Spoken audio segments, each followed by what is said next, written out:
Welcome to Trending Upward, a podcast that is dedicated to helping you grow deeper in your walk with the Lord. In each episode, we share clear and concise Bible truths that are designed to encourage, challenge, and strengthen you in your walk with the Lord.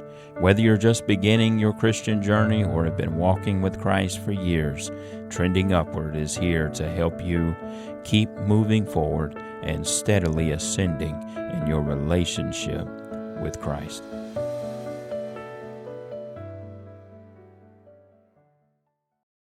As we continue our series looking at absolute surrender, today we will be looking at Sarah and Sarah's surrendering to God's will. But before we get to our text, we'll reference Luke 1 and verse 37, "For with God nothing shall be impossible." Our text today is found in Genesis chapter 18, verses 9 through 15, and then also Genesis chapter 21, verses 1 through 7. But I'm only going to read today verses 9 through 13. "And they said unto him, Where is Sarah thy wife?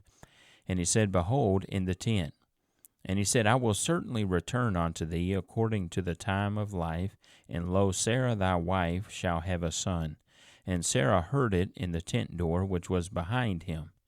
Now Abraham and Sarah were old and well stricken in age, and it ceased to be with Sarah after the manner of women.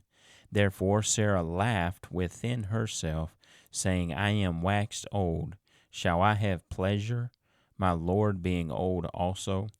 And the Lord said unto Abraham, Wherefore did Sarah laugh, saying, Shall I of a surety bear a child, which am old?" One thing that stands out to me is that Sarah laughed within herself. Sarah didn't even laugh out loud. Sarah laughed within herself, and God registered that. God registered her laugh within herself.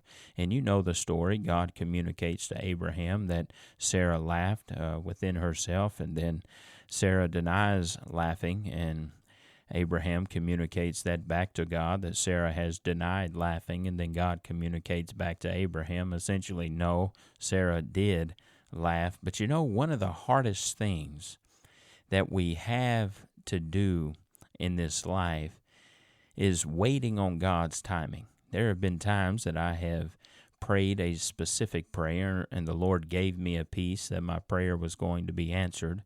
And when this happens, you are experiencing a transition of seasons. It's not a matter of if, it becomes a matter of when. And when we consider Sarah, Sarah waited many years for the son that God had promised her. And as the years passed, waiting became very difficult. And at times her faith faltered, yet God remained faithful to his word to Sarah. The faithfulness of God was not in any way challenged by the faltering faith of Sarah. God is faithful because he is faithful. If God's faithfulness was based on what man does or doesn't do, then he wouldn't be God. Many of us know what it is like to wait. We pray, we hope, and we wonder sometimes if God has forgotten us, and God has promised us something, and we wonder sometimes and we doubt when it's all going to happen. If it's going to happen, we need constant assurance and reassurance.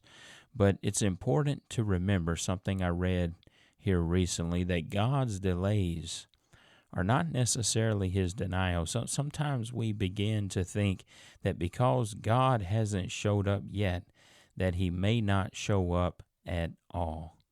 But God is always working, even when we cannot see his hand. So absolute surrender means trusting God's schedule instead of insisting on your own. Now, this is an amazing thing because his timing is always perfect, because his wisdom is always perfect. Thanks for tuning in to Trending Upward. If today's episode encouraged you, be sure to share it with someone who could use that same truth. I invite you to keep seeking, keep growing, and keep your eyes fixed on the Lord. So until next time, stay grounded in his word and keep trending upward.